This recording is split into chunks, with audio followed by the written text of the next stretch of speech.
वळूया पुढच्या बातमीकडे। आजच्या डिजिटल जमान्यात लहान मुलांच्या हातात मोबाईल खूपच लवकर पडतोय। त्यामुळे आजच्या पिढीचं मैदानी खेळ आणि चित्रकलेतलं कौशल्य लोप पावत चालल्याची भावना मुंबईच्या महापौर रितू तावडे यांनी व्यक्त केली।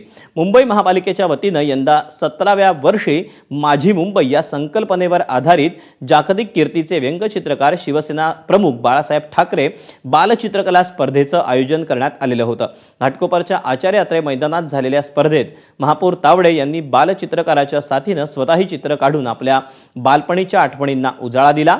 या स्पर्धेनं निसर्गाच्या सानिध्यात चित्र रेखाटण्यासोबतच तब्बल 8.5 लाखांची बक्षिसं जिंकण्याची संधी उपलब्ध करून दिली। मुंबई महापालिका विविध 51 उद्यानं आणि मैदानांमधून या स्पर्धेचं आयोजन करण्यात आलेलं होतं। डिजिटल युगामध्ये असं नको व्हायला, एक तर मुलांच्या हातात फार लवकरच मोबाईल येतो, त्यामुळे मैदानी खेळ असतील, मैदानी बालचित्र कला असतील, हे सगळं खरंच लोप पावत चालले।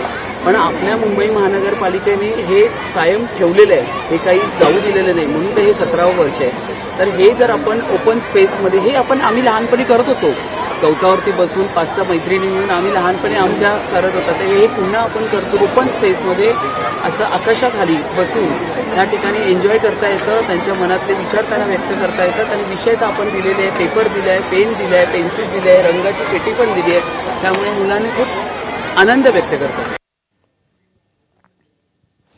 साकीनाक्यातील खैदारी रोड इथे गोदामांना भीषण आग लागली। जंगलेश्वर मंदिर परिसरात असलेल्या